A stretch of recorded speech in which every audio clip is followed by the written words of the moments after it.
Nshuti bakunzi b'ikinamico mwiriweho. Uyu ni wa mwanya w'ikinamico nabotse inzitane, mutegurirwa kandi mukanagezwaho n'itorero Umwezi. Mu gice giheruka, Deruka na Ruvusha na Mariya batajya imbizi ku kibazo cya Mucyo. Mucyo se yaje kubona umutabara? Nimukurikire umukino. Desosha Karame boss, akazi karagenda? Mbona kagenda ariko mbabonye nabashakaga boss. Uranshakira iki ko naguhembye ejo bundi nta n'ibyumweru bibiri bishize? Boss, si ikibazo cy'amafaranga mfite, ahubwo ni ikibazo cy'umutekano wawe pe. Reka da, hari abantu bumvishe bagambanira kungirira nabi? Oya boss, si icyo. Byagenze bite se ko unteye ubwoba? Boss, mfite ikibazo cy'uko ukoresha abana kandi ukabakoresha akazi k'imvune kandi bakabaye bari ku ishuri. Ariko bamuzima cyangwa warasase? Ibyo nabyo wambwiraga? Boss, nyine leta ndetse n'umuryango mpuzamahanga wita ku bana bahagurukiye kurwanya abantu bose bahohotera abana ndetse bakabavutsa uburenganzira bwabo, harimo n'ubwo kwiga. Kandi wibuke ko bumwe mu burenganzira bw'abana harimo no kwiga, kandi ubona ko bariya bombi bari mu kigero cy'ishuri. Sibangana kumenurwa rutwe. Boss, mumbabarire niba mvuze nabi, ariko numvaga ngomba kubagira inama mugasubiza bari abana mu muryango bakajya no ku ishuri nk'abandi bo mu kigero cyabo. Mva rero sha Mateso, mu kazi naguhaye ko gushyanuka ni karimo, ahubwo iriya myenda n'ibikoresho bitarasaza batoranya muri iriya mondisi, nizere ko byose bagufashije mu kabifura, naho ibindi ntibikureba. Boss, twarabifuze, baramfashije yose irunze hariya hirya. Sawa, hamagara bari abana muyizinge neza, ejo hari imodoka izaza kuyitwara. Hari uruganda twavuganye bajya bafata iriya ishaje bakayisubiza mu ruganda, indodo zayo bakazisyamo imyenda mishya bakanyishyura. Cyokora ibyo ni byiza. Ni byiza, nzampabwa amafaranga y'isuku kampani yacu yakoze ninjize n'andi yavuye muri iriya myenda.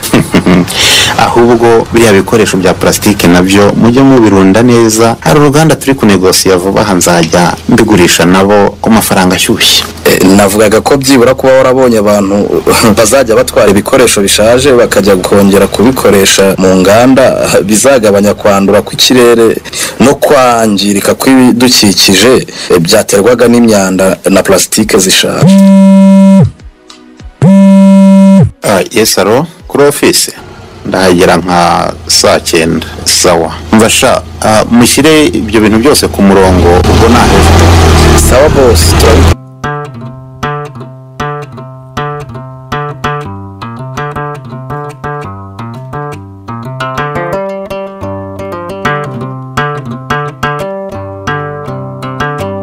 Sarigoma? Yes nigga. Kiki? Yo, muze hano. Twaje boss. None se boss akubwiye nabi kuduhamagaye urakaye boss? Kiki, nawe Sarigoma, mbahamagaye ngira ngo tuganire. Imvira wa mu boss ngo tuganire ndagasa. Tuganire se turyi. Ahubwo reka tujye no gukora kuri la modoka ije. Turebe ko waduha Hussein twigire gufata akantu twongera imyuka.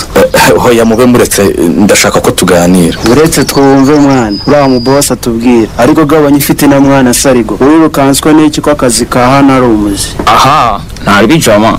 Nuko numvaga imyuka yenda kunshirana, ahubwo reka twumve icyo tubwira. Gura mu boss mukuru avuye wenda bagiye kutwongeza. Shabyo Hussein senyisa ni ugihagije kabisa. Umuntu yafashe ku myotsi birangira ipura iburiye kabisa. Kandi rirya ryarara ntiwarejyamo nta myotsi wasomye kabisa. Kiki, nawe Sarigoma, singiye kubongeza kuko boss ntabyo yavuze. Nta n'ikindi nenda kubabwira kidasanzwe. Ahubwo ndashaka kubabaza mumbwiza ukuri impamvu mwaretse ishuri mugahita mubuvuzi. Boss, ubuzima nta wabuhisemo niga. Ahubwo shida z'iduniya nizo zitumye umuntu aba umurakari.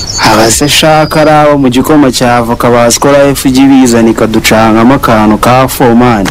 Mahudu bakadukimbiza ubwo natwe tugakatira twimanukira imihanda. Nyine mumbwiza ukuri uko byagenze kose. Umusange byaranze man, mu mahudu byabaga risaga ya danje. Biyakaza yatayemo akantu cyamurenze, urumva se wakintu ugagahita cangamo meri nyinshi cyane, natwe akazana ibiti akatwemeza. Meri nawe nta mikino yabaga ahagaze, byibura ngo cyo bugufi, ahubwo yahitaga aba nka jetiri, induru tayari mu rugo ikabiravutse. Ubwo no kurya byabaga ari mana mfasha. Nabonye nge ntabashiyo miserero kabisa. Ninyo wa mahudu ni yiziri city man. Umukecuru naje veye yarayamutemye akaboko man, mbona uko yatemye igitoki munsi y'urugo kabisa. Binawe baramufunze walayi. Umusa, uzikora ifu yawe ari kopi yanjye wakintu. Ngewe Meri yapfuye niga mu wa 3 Veta shaka undi ahageze aranesa sana. agashaka ko njya sikuru mvuye kwahira guhinga no kuvoma kandi nabirangiza inkoni zikambona meni ngo nakereye ishuri nahisemo gukatira amani. yo mwihangane disi gusa imiryango hirya no hino ifite ibibazo byinshi ariko ntitugomba kureka ngo ibibazo bituyobore ahubwo tugomba kubinesha uko biri kose. Rero niyo mpamvu niyemeje ko mubaye mubinkundiye mwasubira ku ishuri mukava muri iyi mirimo y'imvune. tugize amahirwe twasubirayo kabisa. Rero hano mfite amafaranga 15,000 murabona leta isigaye igaburira abana saa sita ku ishuri ngiye kuyabaha mujye kuri ririya shuri rya GS Inyunamura maze mugure imyenda y'ishuri n'ibindi byangombwa by'ibanze mubashe kwiga. ubwo surumva twataye tuvuye ku ishuri. Cyo ni ikibazo nzajya mbacumbikira nimugoroba mbagaburire ariko namwe mupfa kunsezeranya kuba abana beza kandi bafite ikinyabupfura. kubita imfubyi.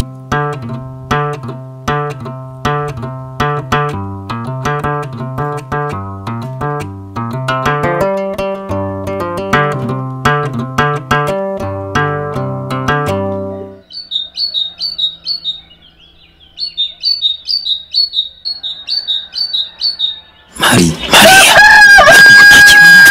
kunumva imirindi aho simucyo ugarutse ariko waretse gushinyagura wa mugabo kuki uhora uzukura akabuza ko nyamara hanze hari umuntu sinzi ngo ninde ariko maze umwanya ntasinziriye numva ibirenge. wishinyagura rero niba ari uwo mufitanye gahunda ajya kumureba naho njye ndabizi byiyumvamo umwana wanjye yarapfuye inyoni yaramuriye nigeze no kumuhamagara kuri telefone nkumva umuntu arira ariko ubanza atari we rwose kuko yaba ari we yarongeye agahamagara kandi wa mugore uri nkunguzi nk'ubwo wakumvurira iri joro yakumva nk'ukubise byari kurutwa akaba ari njye wica aho kunyicira umwana ruvu intimba y'agahinda ntiteze gukira umwana yariyahuye kubera uburyo wamuhozaga ku nkeke gusa nawe ntuzagira amahoro. ariko wa mugore wampaye amahoro ko nkukanguye ngo wumve imirindi numvaga hanze nkukanguye ngo unukagure gutyo uwo mwana unshinza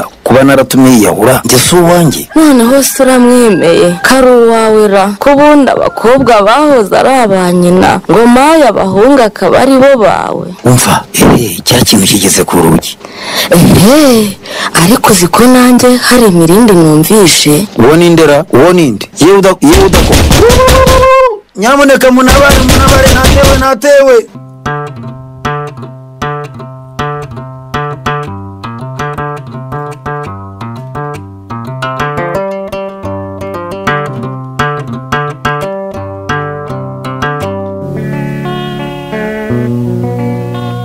baramutse neza igisyo. yego komanda mb'igisyo.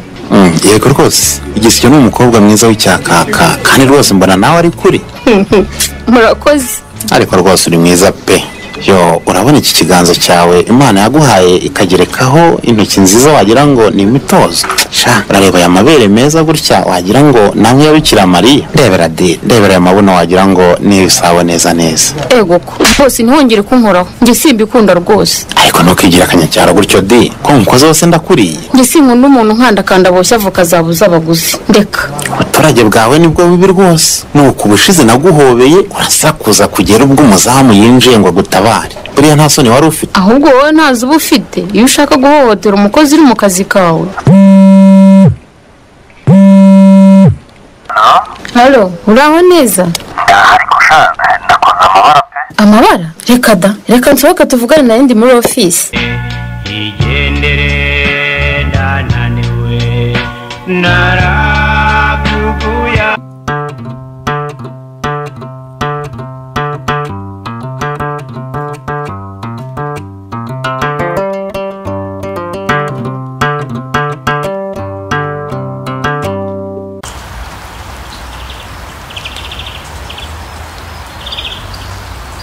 Mwaramutse Mari komera cyane nawe Ruvu. Mwaramutse mutwara se? ntamera wa muntu we. Ngo byagenze gute se kandi? Dore nijoro twumvisha imirindi turyamye tugira ngo ni nkene zirimo gukubaganya ibiziriko mu nzu. Haciye akanya twagiye twumva umuntu akubise ikintu kiremereye ku rugi rimwe kwa rimwe. Nkijya gusohoka nasanze yamaze kwirukankana ihene imwe nini ihaka. Reka da, ya musheru bayijyanye. Atabaje abantu nijoro mbona wa muzamu ucunga urutoki rwo kwa wa mukire hepfo waraje. Twirukankana umujura nuko abonye ko tumurya isyata burenge. Ihene yarahetse ku bitugu ayikubita hasi ariruka. Nubwo yaducitse ariko ihene twayimutesheje ariko yari yarangije kuyica. Yo, mwihangane cyane rwose. Wahora niki ko nyakwicwa n'umuruho yampemukiye wa mubyeyi we? Ihene yanjye ko ariyo yari isigaye imarirungu koko. Sha none yanayishihaka koko. Maze abagore mumera nk'abarwaye mu mutwe. Ihene yakumaraga agahinda wabuza abantu muganira. Aha, reka nkwihorere da. Ubwo urashaka kuntuka ariko ratamawo za nimero zaguhamagaraga tugakeka ko ari mucyo ntabwo zirakongera kuguhamagara. Ya telefone nayo mfite barebye mburaho nkora swapungura indi nshyashya. Wabona nimero yanjye nshyashya atayifite. Erega nanjye mba nishunga wa mubyeyi we, yarapfuye rwose. Mari, ubu muri gihe kizabisobanura. Ahubwo ikibazo cy'ihene n'abajura baza kuvugana na mudugudu, hanyuma abanyerondo b'umudugudu wacu abagabanyemo kabiri, bamwe bazi nta mu mpinga yo kugira ngo bose barare ku isape. Nabaho numvisha igitekerezo kizima kivuye mu mugore. Ahubwo mubikoze mutyo umudugudu wacu warushaho kugira umutekano. Ariko Ruvu, kuki upfobya abagore? Ubu nta soni ugira. Nyoko si yari umugore. Ubu ko Mariya yirwa ahinga agakora iyi n'iriya ugataka kugaburira si umugore. Ninongera kumva upfobya abagore nzakure gufungwa. Aha, ubwo ndakuzi ubwo uranzanye. Wafungishije umugabo wawe ntiwanyurwa, ubwo nanjye urashaka kunjyanisha muri gereza. Ubwo mutangiye gushondana n'inkoko, reka nigire guhereza inkwavu zanjye ubwatsi da. Umugabo wanjye yafungiye ibyaha yakoze kandi si uko namusuzuguraga, ahubwo nuko yagenderaga mu kigare cyawe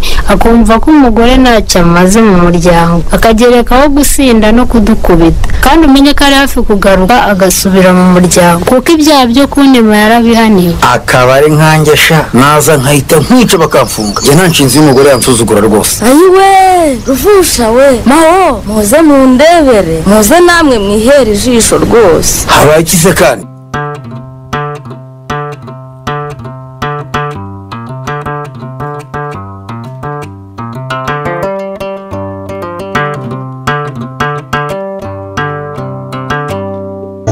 uriya mukobwa ko numvise ahamagarwa n'abahungu akajya kunyihishaho ntiharimo akantura kamwumviriza hano ku idirishya menye ibijya mbere. Haro Shamate, ngo byagenze bite ko nteye ubwoba we? Nkuru umamagaye ndi kumwe na boss kandi ntazi ko tuziranye, ndetse numvaga ibyo uvuga biteye ubwoba. amabara nakoze nuko boss yazanye abana bataragera ku myaka y'ubukure batesheje ishuri, nyuma naje kubimubwira ngo ndebe ko yanyuma akabareka bakajya ku ishuri, birangira nyihore ahubwo arahanuka agwa cyane. Ngo abana? Yego nyine abana ni utwana tubiri yakuye mu muhanda aho kutujyana ku ishuri duhagaze hano ku kimoterisha. Njye kubyihanganira byarananiye rero. Ubwo se boss yakora ibyo? Abakiretse abantu yarabikoze rero azana abana ngo abakoreshe hano kuko yabahembaga make. Ko mbona ari umuntu mwiza si ubwo ibyo abikora ati? Nuko umubona nyine ariko zikari. None se ngo wakoze amabara ute? Amabara nyine nakubwira ko nafashe umwanzuro ndamugishije inama nohereza abo bana ku ishuri ngo bajye kwiga, mbemerera ko nzajya mbarihirira byibura bakarangiza amashuri y'ibana. None se icyo ni icyaha wakoze? Kuko nari nabibwiye boss akabyanga bishobora kumumuraho pe. Humura muvandi, iyo ukoze igikorwa cy'ubugiraneza Imana irishima cyane ikaguha n'umugisha. Nagukumbuye ariko Waje se ukandeba. ariko useka neza sha, ongera useke sha. Genda sha ntugakabye. Ayiwe boss, burya mwaye muri kunyumviriza?